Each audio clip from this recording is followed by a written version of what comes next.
Making tough ethical decisions on deadline is a nightmare. We've been there, we've gotten it wrong, and we've had that sick feeling in our stomachs when we knew we had gotten it wrong, but for whatever reason, we didn't know where to go for help. Now, media guidelines are great, but they don't actually have all the answers because you know you've got a story to tell, but the guidelines are telling you to leave so many things out that it goes against everything you know about how you would cover any other story that you've been assigned. So we created the responsible suicide reporting model to try and make things just that bit easier and clearer for you. Our model is made up of 3 parts: storytelling, 4 ethical rules, and the standard of moderation. So let's look at storytelling first. You start with figuring out what kind of story you're telling. Is it about the death as an event?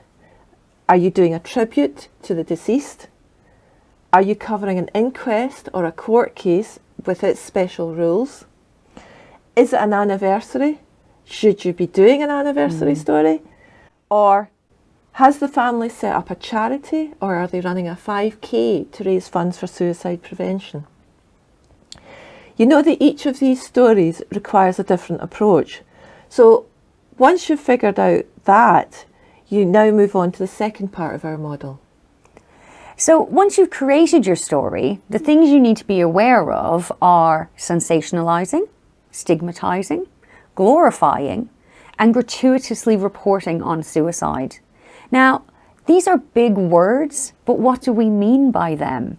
And how are they going to help you? So when you sensationalize your story, it's when you use the word suicide in the headline. It's when you interview those who give you beautiful quotes like, "She had everything to live for," or "Heaven has gained a new angel," or "RIP babes."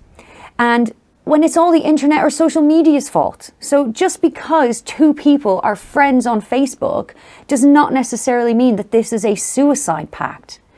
Now, stigma tends to creep into a story when you build up a negative picture of the person who's died. And that's through the words that you've used. So like describing someone as autistic or a victim of bullying or of being a different nationality or religion, instead of trying to understand that the reasons for their death is much more complex than just a single factor.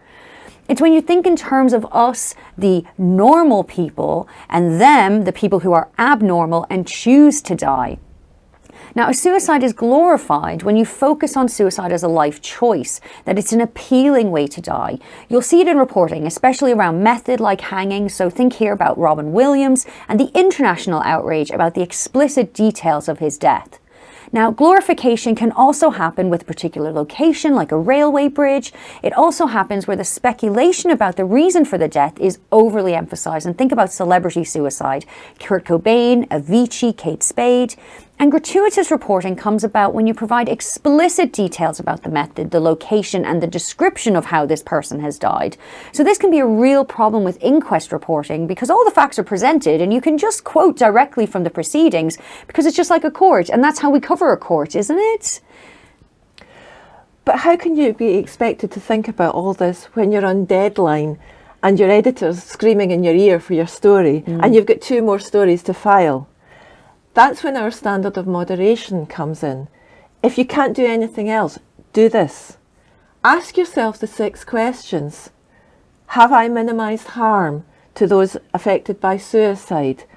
Have I told the truth, yet avoided explicit details about method and location?